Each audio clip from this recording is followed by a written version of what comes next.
Hey guys, so kakatapos ko lang atakihin ng GERD tsaka ng panic attack. Nag-walking kasi kami ni Daisy, ayun siya. Nag-walking kami sa park, tapos yung mga pangatlong round na, wait lang daw focus. Feeling ko nahihilo na ako. Gusto ko na maupo, kaso medyo umambon kaya mga park bench. Basa, so umikot pa kami uli isang ikot. Tapos yun, nung pang-apat na ikot na, naramdaman ko, talagang nahihilo na ako, para ako magko-collapse. Ayun, nag-panic attack na ako, nagyaya na ako umuwi. Tapos nahihilo ko, hilong-hilo talaga ako. So, akyat agad ako dito. Kasama nun, giginawin ka din, kaya naka-long sleeves ako. So, ang mga nararamdaman pag ina-atake is nahihilo. Tapos, masakit yung sikmura mo kasi yung acid nga umaakyat. Tapos, napapalpitate ka, kaya ka nagpapanik. Tapos, ginaw na ginaw. Naka-medyas din ako. Yan.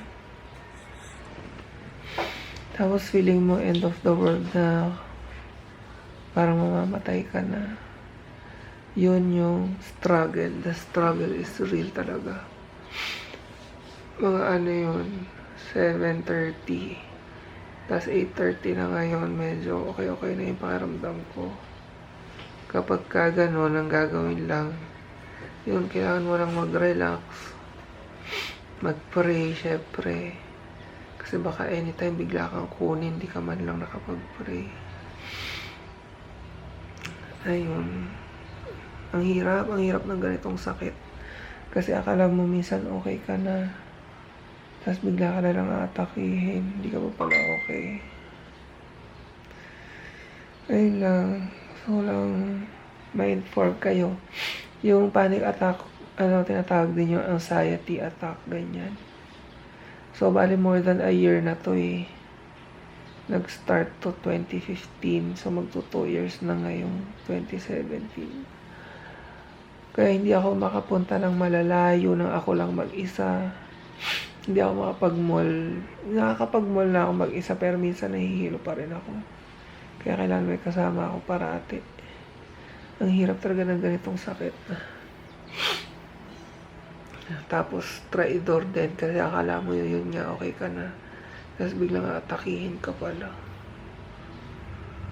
Ay, sana wag mangyari ito sa inyo kasi ang hirap. Ayun lang guys. Minsan mag-share ako ng mga videos ng yung mga pinapakinggang songs kasi may mga pinapakinggang songs din. Siguro lagay ko na lang sa description box para maka-relax ka, hindi ka mag-panic, ganyan. Nag-work naman. Yun lang.